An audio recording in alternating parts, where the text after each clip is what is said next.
Is a real estate transaction difficult, simple, traditional? I mean, what is a transaction? Is it the best way to describe the pathway of getting from finding a home to actually owning a home? It's the real estate show.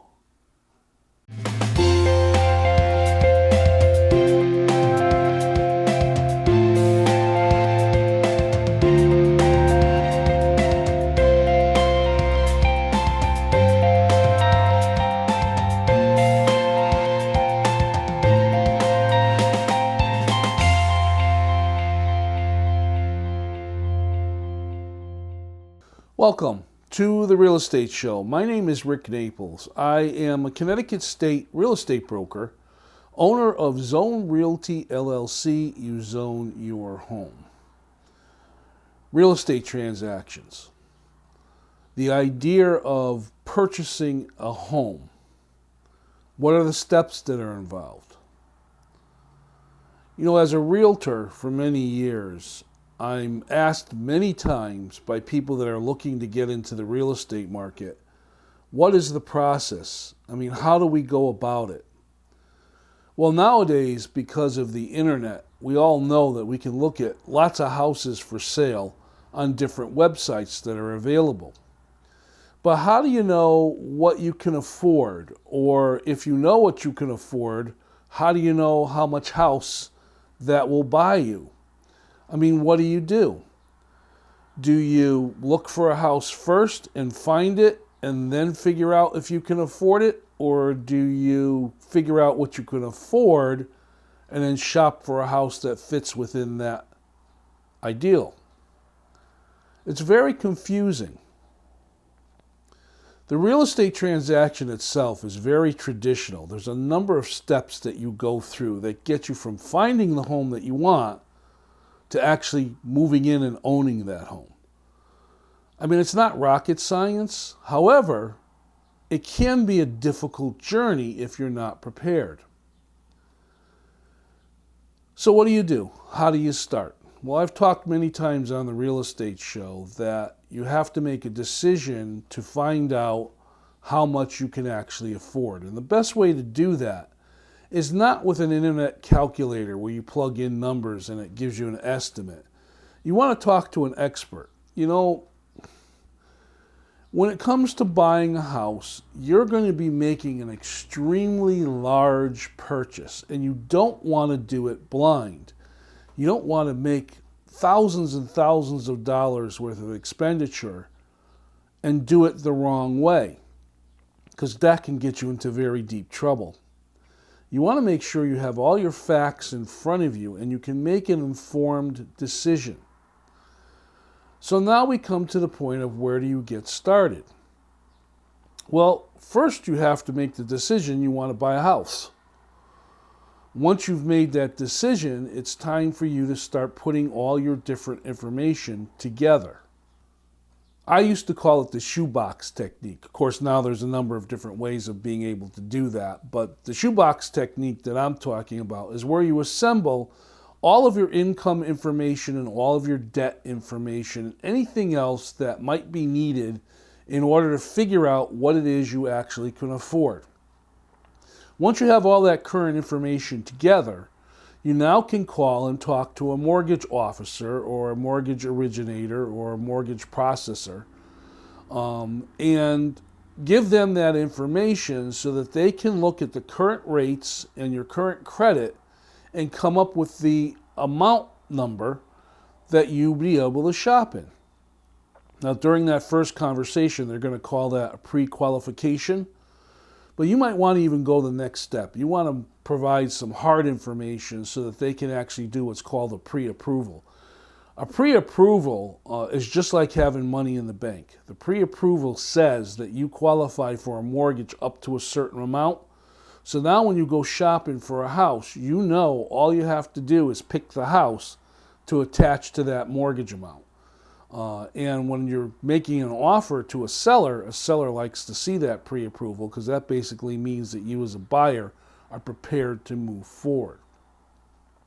Now, during the course of the transaction, there are a lot of things that happen that could cause the transaction to go off path. So you now have your mortgage amount, or the amount that you should be shopping in, and that's based on some hard facts.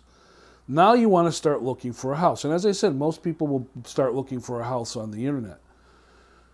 So when do you get involved with a realtor? Well, a realtor you can get involved with from the very start and then talk to a mortgage officer, or talk to the mortgage officer and then start to work with a realtor. And I've said on the Real Estate Show, one of the reasons why you want to work with a realtor is because they have the knowledge and the expertise to help you get through the transaction to owning that home. Now, can you do it all by yourself? I suppose you can, but do you have the knowledge to be able to do that? Do you have the time to be able to do that?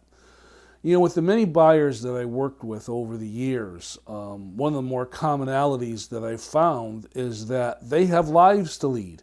They're busy. They got to go to work. They have to raise their families. They got things to do, places to go, people to see.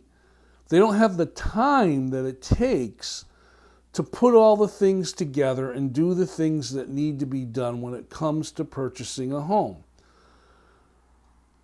Or, if they do make the time, they need to know where best to spend that time so they're not wasting it. This is where the realtor comes into play. The realtor has access to all the different homes that are for sale.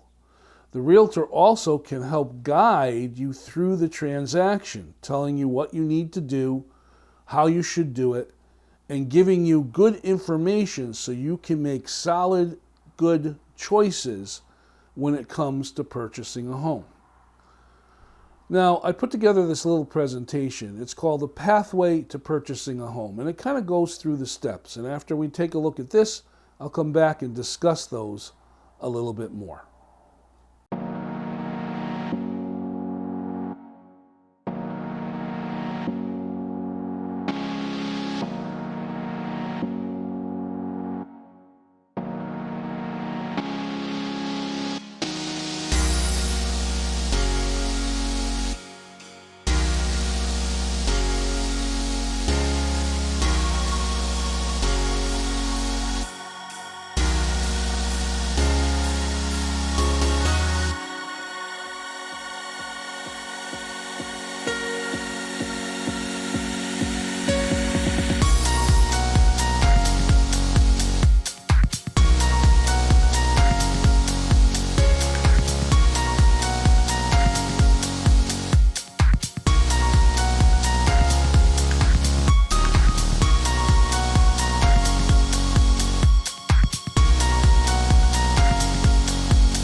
I've mentioned here on the Real Estate Show about the idea of putting together what I call a team.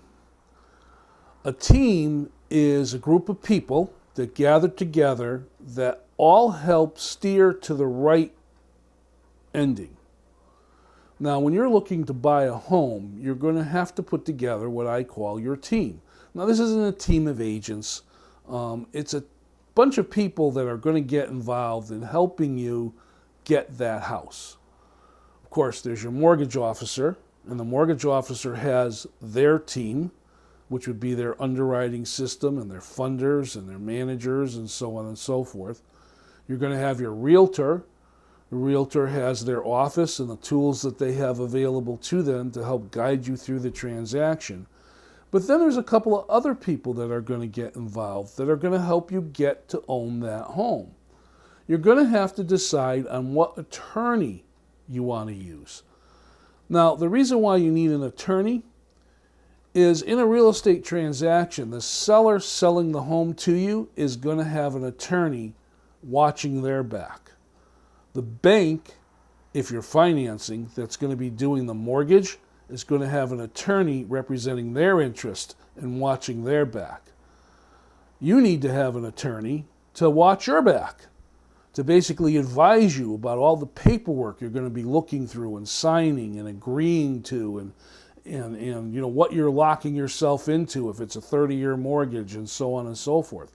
So you want to pick an attorney. And you want to pick an attorney that is someone who knows the real estate transaction or real estate law. They can guide and help you through the legal aspects. Plus, the attorneys also have access to title companies. Now, the title company is part of the real estate attorney's team. They're the folks that are going to do a research on the house to check its pathway of ownership, to make sure that the title of the home, the ownership of the home, is going to be able to transfer to you, and that there's no liens or there's no relatives in the woodwork or anyone that might try to claim the home while you're trying to purchase it or cause a problem when you're trying to purchase the home. Another person that you're going to add to your team is the home inspector. I've talked a lot on the Real Estate Show about home inspectors and how important they are. You're, again, making a very large purchase. So because you're making such a huge purchase, you want to make sure you know what you're getting into. I call it purchasing with your eyes open. The home inspector is someone who has been trained and has the knowledge in all of the different aspects of a house. And I'm talking about the mechanicals, the structure, roofs, heating systems, and so on and so forth. Knowledge that you may not necessarily have. They also will be able to go into the home with you as the buyer and spend 2 or 3 hours, where you've only been there 15 minutes when you first looked at it, and go through that house from top to bottom and provide you with a written report backed up with photographs of the different things they found about the house. So this really lets you take the covers off and see what you're buying, to see if there's any major problems you need to be aware of. They also give advice, and sometimes that advice is very good advice, and sometimes it's just opinion. But in either case, you're going to get a written report that you're going to want to go through. And this could also give you an opportunity to renegotiate some items with the seller. That's a whole nother show, so I won't go into the details of what those kind of items are going to be. Now, once you have your mortgage officer working on your behalf and the realtor working on your behalf, you got your attorney lined up and you've had your home inspection, is that it? Well, there's one more player that's involved here that's very, very important, and that's your finance source. Whether it be a bank or a mortgage company or a credit union, they're very important because they're the ones that are going to be giving you the money to make this purchase happen. And they have an important person on their team, and that person is called the appraiser. Now, the appraiser is not hired by you, although you have to pay for the appraiser. They're not hired by you. The bank is the one that hires the appraiser. And the way that that's done is an appraiser is assigned. It's not a specific person that they use. The appraiser's job is to go out and take a look at what you're buying the home for and take a look at all the comparables of homes that have sold and come up with a value. because they want to inform the bank whether or not the house you're buying is of the value that the bank is willing to put a mortgage on. And if it's not, that can lead to all kinds of problems. But it's also peace of mind for you. You want to know that you're paying the right price for the house, that you're not paying too much. So the appraiser becomes an important part along with the bank. So now we have your mortgage officer, we have a realtor, we have an attorney, we have a home inspector, we have the bank, we have an appraiser. That's a lot of group of people. But don't forget, there's you as the buyer, and now there's also the seller. So let's add them to the team. There's a lot of people that get involved when it comes to purchasing a home. And you want to make sure along the way that you're prepared to handle any surprises that may come along the way to get you to that home ownership. So this goes back to what I was originally saying, the shoebox idea. When you're applying for a mortgage, the mortgage companies will always be looking at your credit and always be looking at your income situation all the way up to the day you're closing. Because they want to make sure that once you've closed on that home, you're going to be able to afford that mortgage payment and that nothing has changed either credit-wise or income-wise that will stop that from happening. Here's where realtors come into play. You know, realtors will say in the initial interview with you as a buyer that once you get into the process, you've made the offer, and the offer is accepted by the seller, and the process of the transaction starts, you kind of want to chill. There's a tendency for us to get very excited when we're buying a house, especially for a first-time buyer. It's something new. It's a step up. You're going to own a home. Immediately you start thinking about decorations, furniture, modifications, different things you're going to do to your house once you have it. So there's a temptation for you to start going out and buying stuff. Here's the warning. The mortgage has been based on your income and your debt situation at the time the mortgage has been agreed to. If you go out and you buy things and you use credit cards, that's going to change your debt amount. That debt amount or that ratio, if it changes enough, you're not going to be able to get the mortgage. So don't go out and buy a new car to match the new house or buy all kinds of new furniture or, just get crazy preparing for when the house closes. It's a little bit awkward because you are anxious.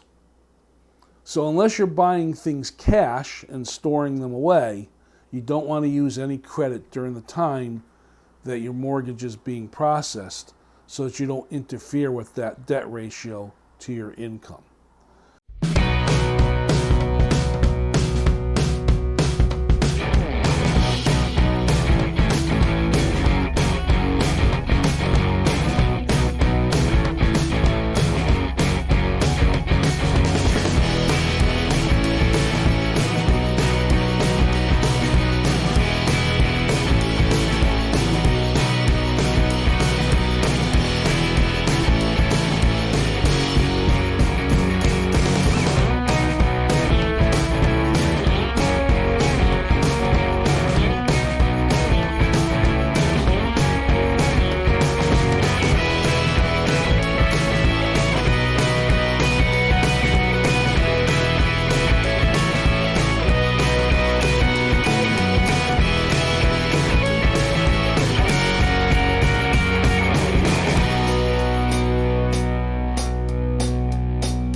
So I'm talking here on the Real Estate Show about a real estate transaction and the number of steps that you go through to get from finding the house to actually owning the house. Sometimes the journey, as I call it, from point A to point B is not as smooth as you would like it to go. Things can happen. Things can change. Sometimes it starts from the very beginning. You've been out looking for a home. You find the house you want. You write an offer on that house. And now you find out there are other people that are interested in the house, and they also have written offers. Well, if you're working with a realtor, one of the things the realtor is going to do for you is they're going to take a look at the pricing of the house, what's going on in the marketplace, and give you enough information so when you make an offer, you feel that your offer is a fair offer and it's an offer that has a good percentage of getting accepted, unless you get into the market we've been experiencing, where you end up into a bidding war. Now you have to be very careful about bidding wars because you don't want to overpay for a house. And a lot of times if you're financing and you're going to be in competition with someone who has cash on hand, you might not be able to secure an agreement to purchase that home. But those are all things, again, that a realtor can help you navigate through. The other thing is, let's say you make an offer on the home and the offer gets accepted. Now your rest of your team starts to come together and you get to the home inspection, and the home inspector goes in the house and finds issues with it. Well, again, as I said, I can do a whole show on home inspections, but there can be challenges that can happen as far as what a home inspector might uncover and might be a concern for you to go back to the seller and talk about.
This is the part of the real estate show I call my final word. A real estate transaction is a very simple process, as long as everyone does what they're supposed to do. Sometimes, because of things that are unforeseen, the transaction can become very difficult. You have to work with the people that you're involved with because they're all trying to get to the same goal, for you to own that house. It's not an adversarial relationship. It's a kind of relationship that could be a little bit stressful, a little bit of a challenge, but if you put everything together and you're prepared, you're going to meet those challenges, and you're going to find yourself, in a matter of a few weeks, a new homeowner. My name is Rick Naples, and this has been The Real Estate Show. Thank you very much for watching. I'll see you next time.